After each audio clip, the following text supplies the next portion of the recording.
Hi guys, I'm Aaron and I'm in the kitchen. And today I am making a brown butter, maple syrup, walnut banana cake. This is a flavor bomb. I'm gonna start you guys off with chopping my walnuts. And if you don't like walnuts, you can add pecans. If you don't like pecans, you can even try hazelnut. And if you have a nut allergy, then you can omit it, but I'm adding it in today. For the best flavor, you want to go ahead and make sure that your walnuts are toasted. And right now, I wish that we had smell-o-vision because as I'm chopping these walnuts, it's giving off such a beautiful aroma. Let me see. Chopping these up here. Now my recipe today only requires 75 grams of walnuts. That's about a 1/4 cup of walnuts. But today, most of my measurements will be given in grams. However, on screen, I will give it to you in tables or milliliters or whatever the case is that I'm using. I'm just using grams today because I can use a scale and I don't have to dirty up so many dishes while I'm trying to cook. This is a pro tip, but if you have a recipe that requires a bunch of different steps and a bunch of different ingredients that you have to measure out, if I were you, I would look at that recipe and convert the whole thing into grams. So you can just have your scale and you can measure your things, everything on the scale, and you can dump everything in one bowl. And that would be the best way to do this thing. This is a recipe that you want to use if you have ripe bananas. And I have about 5 ripe bananas and they are all going into the cake. Well, over-ripened, you know, almost rotten. Those bananas that you look at and you want to throw them out, but you know, you don't throw out bananas, you just bake them.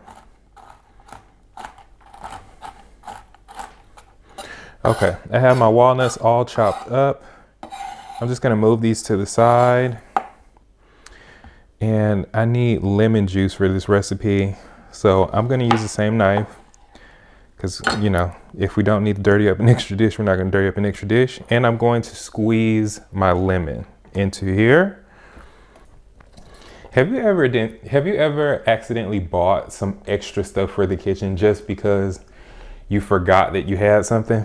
This lemon juicer is a prime example of that. Because I bought one of those kitchen sets that has everything all included. And I totally forgot that the all included means a lemon juicer as well. And I bought this very overpriced lemon juicer. And I came home and I saw that I already had a lemon juicer. So don't be like me. Check over your inventory and make sure that you actually don't have something before you add it to your kitchen. Okay, this is just a part of the prep work. As usual, I am gonna add all of my trash into a trash bowl. That is a pro tip when you're cooking. Get yourself a trash bowl so you can keep your mess down to a minimum and you always clean while you cook. Trash bowl, just going back here.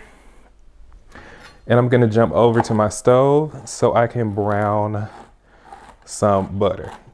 The brown butter is not necessary for the recipe, but if you want to have an enhanced nutty flavor to any recipe, you just brown the butter. Specifically for something like chocolate chip cookies or any kind of cookie, you brown the butter, it brings out such a nutty flavor. And it also is that thing where people taste your food and they're like, what is that? Is that nutmeg? Is that cardamom? No, it's just brown butter. I am using a lot of butter today. Don't be scared. I'm just making more than one thing. But you need 113 grams of melted brown butter for this recipe. And I'll tell you as I get to it. Browning butter does not actually take a lot of time, but you can't walk away from your stovetop. If you walk away, then you will ruin that butter. Because I am in Europe, I'm using European butter. European butter has a lower moisture content than the butter that we use over in the United States. So if you are browning your butter and you see that your butter isn't turning out like mine, that is okay. It's just because if you're in the US, your butter has a higher water content. So you'll see more popping and sizzling because that's the water cooking out of the butter. Again, I'm making more than one recipe today, so I'm using a lot of butter, but you don't have to use this much. You just need the 113 grams that you need for mixing as a wet ingredient inside of our recipe. I think I'm gonna add a third stick of butter. And if I need to, I can make more butter. Okay, as you can see, my butter here is boiling, and I hope that it's not fogging up my lens too much. If it is, then you cannot see that, but hopefully you can. That is bubbling, and I have the heat all the way up on my stovetop. I kind of want to turn it down, but I don't want to be here all day. But the butter is starting to get flagrant. As you can see, my butter is not popping. It is bubbling though. And the color of my butter is starting to change and get a little bit more brown. If you're in the States, again, I have to repeat, you will see a big white cloud on top of this. So you really have to keep stirring your butter and moving to make sure that you can see your butter.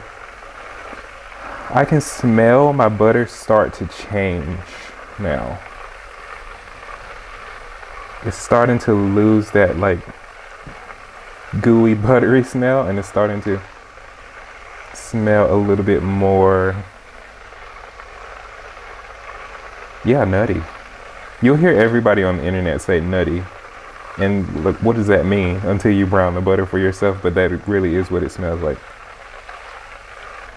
Also, make sure that you use light colored cookware when you're doing the brown butter, just because if you use dark colored cookware, you won't be able to see when the butter is starting to turn color. And I'm using a white pot today, so you can really see when the color starts to change, and it's already getting deeper. I just want a little bit, well, a lot darker than that. Oh wow, okay, so I walked away for a couple of seconds and my butter is already, it looks like it's ready. Yes, I'm gonna go ahead and take this off the heat and proceed with the rest of my recipe. Let it cool down. All right, so today I have 5 very ripe bananas.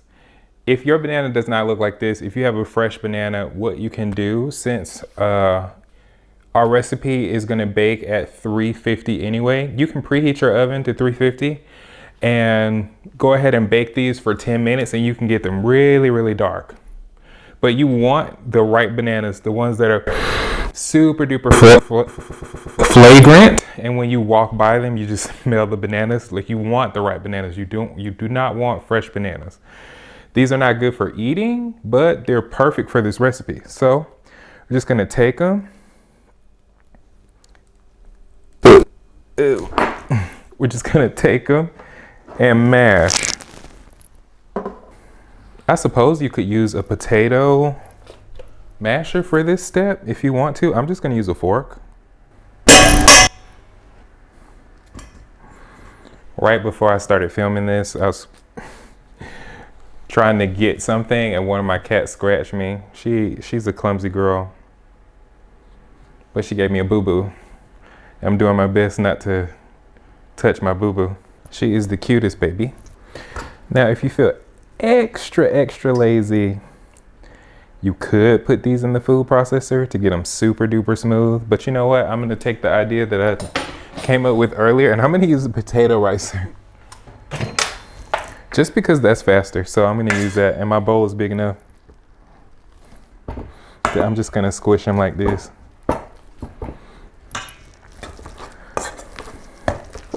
The fork is best if you want like a really chunky texture, but the potato ricer is here, so why not? Now, if you don't have 5 bananas, you can add a little bit of applesauce in here, but not too much, because we really want the cake to taste like bananas. And it is. And maple, and brown butter, and walnut, but not apple. But if you don't quite have 5 bananas, 4 bananas works, but you at least need 4. Okay, I'm really happy with that consistency. It smells very strongly of banana in here. I'm very happy with that consistency, so I'm gonna leave that and not do any further than that. All right, into my mixing bowl. Or maybe I'll mix all of the wet ingredients at the same time. Yeah, I'm gonna do a bowl of wet and a bowl of dry. But I'm gonna mix my wet ingredients with my bananas. And we'll do it like that. Okay, so now I'm going in with 123 grams of milk. If you want to, you can substitute this for heavy cream. I went over a little bit. Well, since I mixed it, I can't pull it back. So you can use heavy cream if you want to. I'm using milk today. Okay, next I'm doing 15 grams of lemon juice.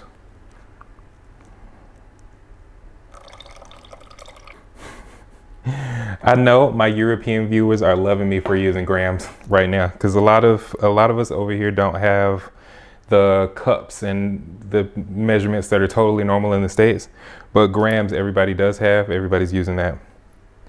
All right, going into one of my secret ingredients for the day, I'm using 120 grams of maple syrup.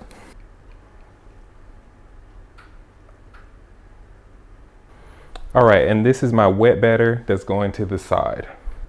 Now for my dry. Make sure you zero out your scale every time. 420 grams of all-purpose flour. Hier ist das erste deutsche Fernsehen mit der Tagesschau.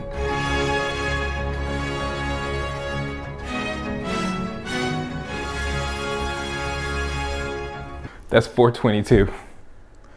But I think we have enough moisture in here for me not to drive myself crazy today. Okay, now I'm gonna add a teaspoon of ground cinnamon, and I'm eyeballing this even though it's on the scale.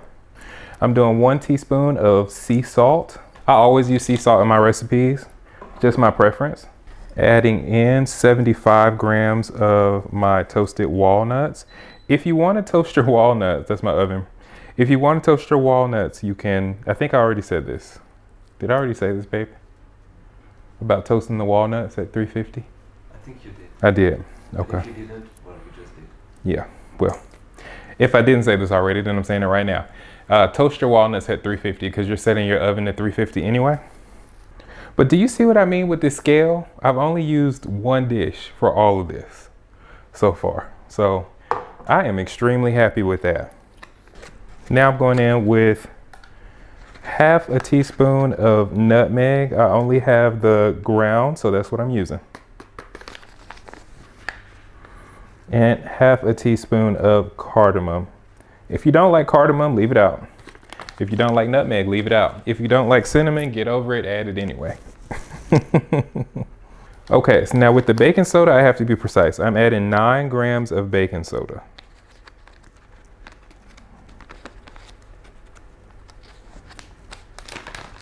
And the lemon juice is gonna act, it's gonna act with the baking soda. So we needed some acidity to act with the baking soda.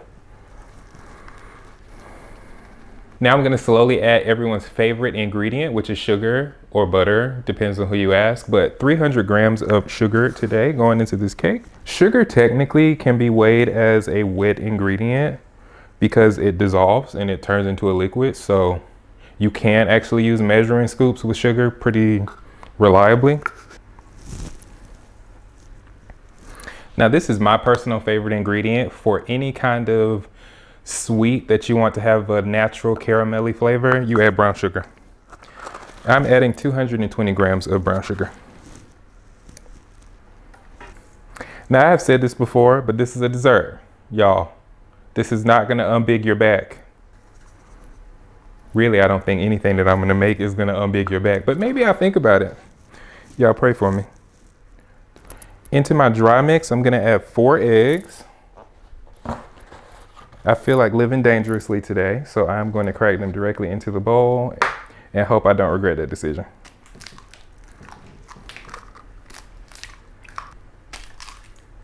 Uh-oh, got a shell. Oh, got 2 shells. Ooh. Oh, that's not a shell, that's a walnut. Okay. At last, adding 1 tablespoon of vanilla. Today I'm using vanilla paste because that's what I have, but you can use You can use vanilla extract if you want to.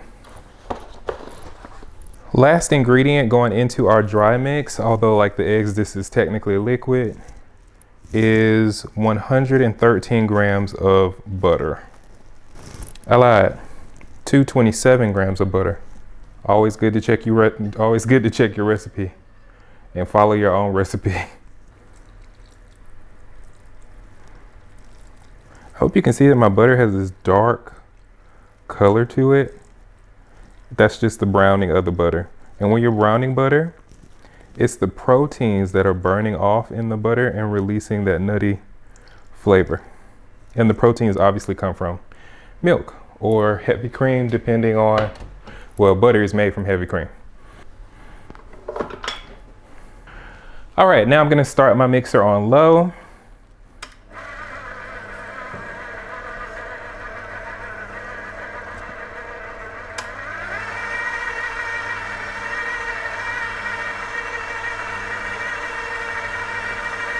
And we will have to scrape the bowl a few times.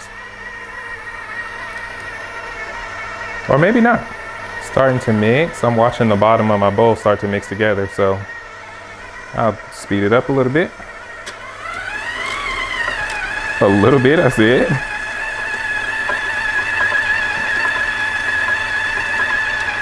All right, we're gonna do our first scrape of the bowl before we start adding in our wet ingredients.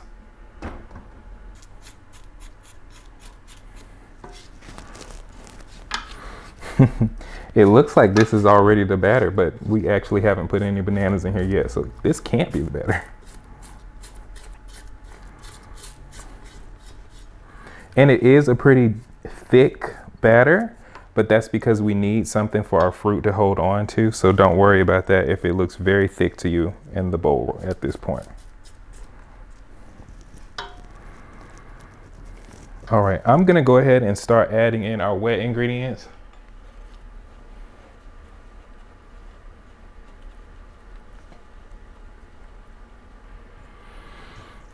And we're gonna do half of our banana mixture at this point.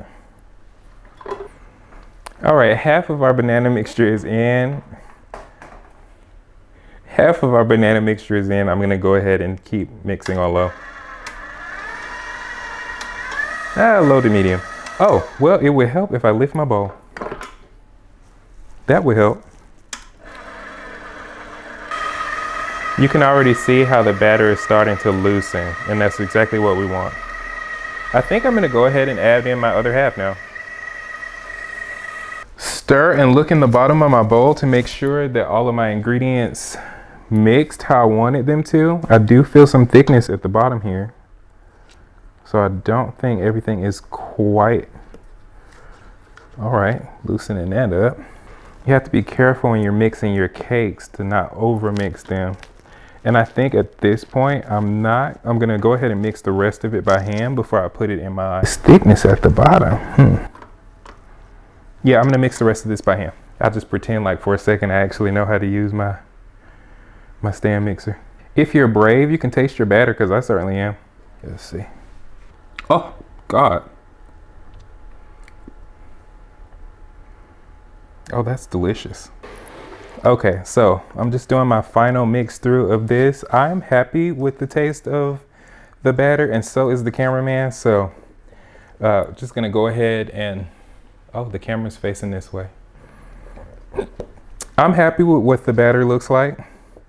And as I told you guys to not over mix your batter, I'm sitting here continuing to mix mine. Okay, I'm using two 8-inch baking pans today. And I have another one of my hacks, which is the pre-cut parchment paper rounds. You know, I have seen some of you wizards in the kitchen that fold and cut around. I'm not doing that. I only have 8-inch pans, so I'm gonna put my things in the 8-inch pan. And I'm gonna use my other clutch item, which is my baking spray. I don't like how it smells, but you cannot taste it in the food, so I continue to use it. This is just extra insurance that nothing is going to stick. Because a cake stuck to the bottom of the pan or a cracked cake are a nightmare.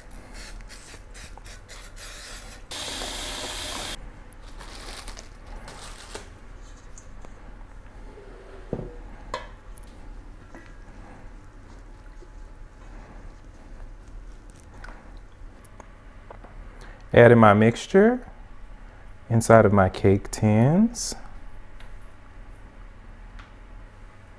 For the best result, you actually want to measure this, but I'm not measuring this today. Well, I'll measure it after to see if I need to move some. You want to do your best to make sure that both pans have an equal amount so that the bake time is the same on both of your cakes. Gonna stick both of them really quickly on the scale to see what we're working with here.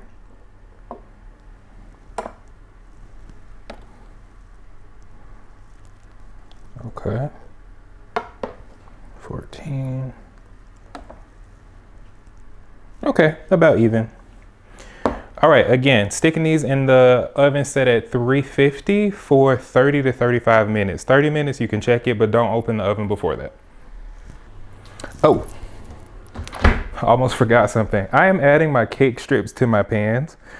The cake strips are an extra thing. You don't have to do this, but if you don't like for your cake to have a dome on the top, especially if you're doing a layer cake like I am today, then the cake strips will help you. Also, if you want your cake to be moist all around the cake and not have those crispy edges, then the cake strips are for you. But if you like a dome on your cake, don't use the cake strips. And if you like the crispy edges on the cake, don't use cake strips.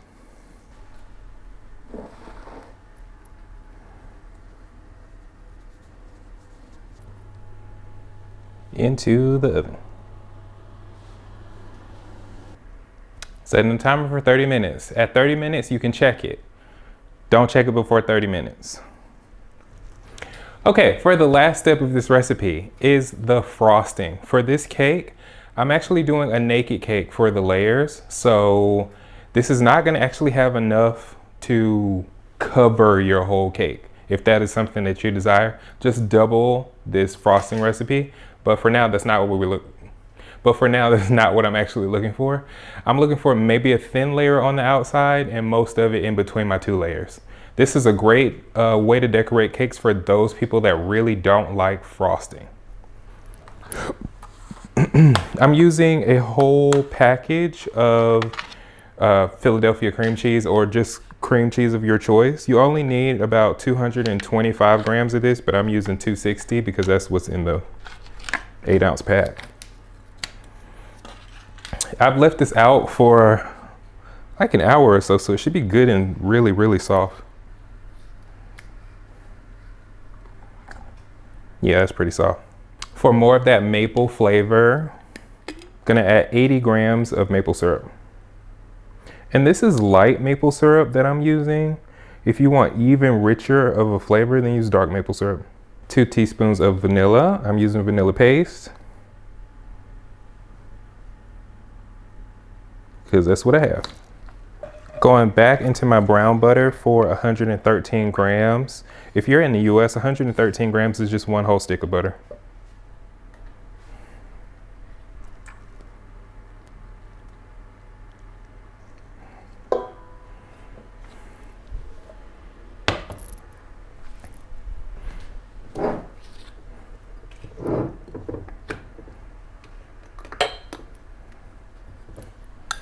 Last ingredient, I'm doing 450 grams of powdered sugar. This is your frosting. You can either lower the frosting amount, or you could do totally plain cream cheese filling if you want to. It already has the maple syrup, but I'm using my powdered sugar.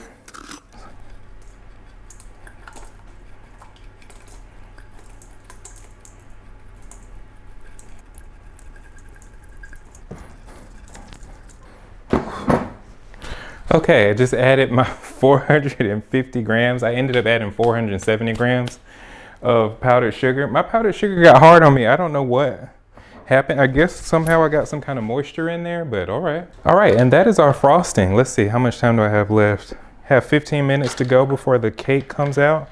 and we let it cool. Okay, we're gonna start our mix. Is it on me? We're gonna start our mixer on low as soon as I add a beating attachment to the mixer. My powdered sugar got hard on me. I don't know why. If you know why and you can offer a solution for that, you can let me know in the comments. With your frosting, you can beat it to death. It's not gonna really matter. I just wanna make sure that these clumps of powdered sugar get mixed into here really, really well.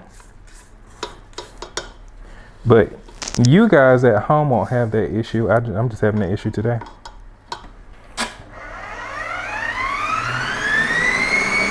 Gonna scrape down again. Maybe I'll do this 2 more times. I just want to make sure that that's right, because this is actually going to be served to not just me. I'm going to serve it to some of my friends too. Just scrape it 1 more time. I'm not even tasting it before I scrape it. I'm just scraping it. Taste this, because I'm debating on whether or not I want to add cinnamon to this. So just going to give this a little finger test.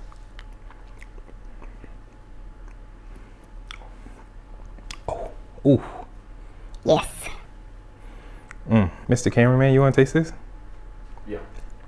Should I add a little bit of cinnamon? You're the wrong one to ask, though. I just like it this way. You like it this way? Yeah. You really taste the maple flavor in this, whereas the cake has it's there, but it's subtle. This, it's like, Oh. This would be really good on some cinnamon rolls. And actually, I do make my cinnamon rolls with maple syrup, so maybe that recipe is coming as well. Okay, so I have my cakes out of the oven and finally cooled. I waited on this for a while, me and the cameraman. So I'm gonna go ahead and slide these on my parchment and my cake stand for now. This cake is going in a cake carrier, but I'm gonna show you guys it all nice and pretty on the cake stand. And we're gonna pull the panties off of this cake. Ooh! Look at how moist that cake is. It is so moist. I done got rid of my trash bowl. Okay, well, behind me.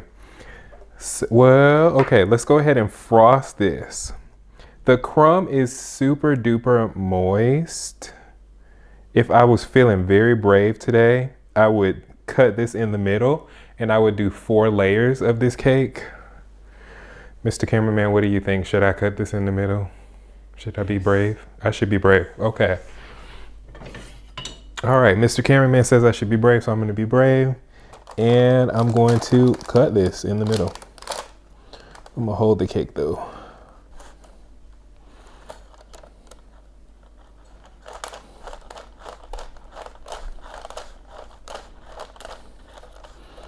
It's a very, very moist cake. That's my only worry about cutting this. Actually, Mr. Cameraman, I don't think I'm gonna cut this. This is really gooey. Okay. So I considered cutting this cake, but I'm not gonna do that. I'm not gonna do that. The cake is super gooey and moist, and I think that will cause me more pain and suffering than a good time. Especially because it's still very fresh out of the oven. If you do want to cut this into 4 layers, my suggestion would be that you freeze it, and then the following day, you go ahead and cut this. Let's see, is that enough? I might end up frosting this cake, even though that wasn't my intention. Just gonna push to the outside. So if I do decide to frost this cake, which I very well might, I have that extra bit going on. I don't even know if this is gonna actually fit in the Carrier? Oh, it'll fit in the carrier, but I don't know if it's gonna fit in my cake stand. My regular cake stand. All right. Ah, this is funny. This is funny to me. Oof, that just fell off. Oh my God.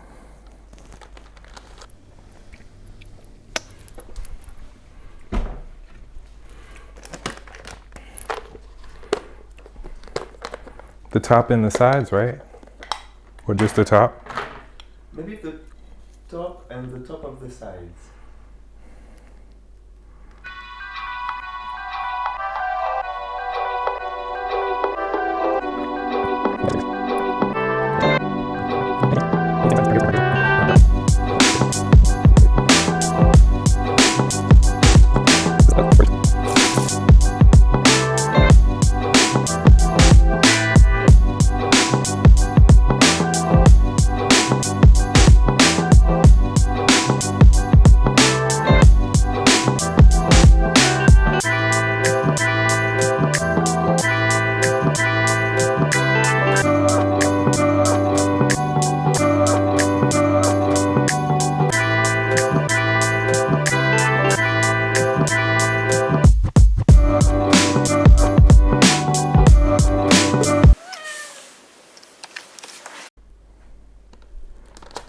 Ooh, the anticipation. I should have probably cut a bigger piece than that. Or a longer piece than that, rather. Yeah, there we go. That's a proper piece. All right. All right, I'm gonna give this a taste.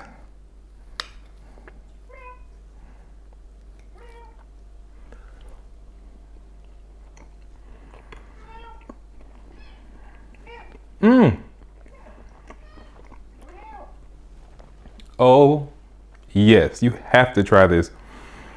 The banana flavor in this is on an extreme level. Wow.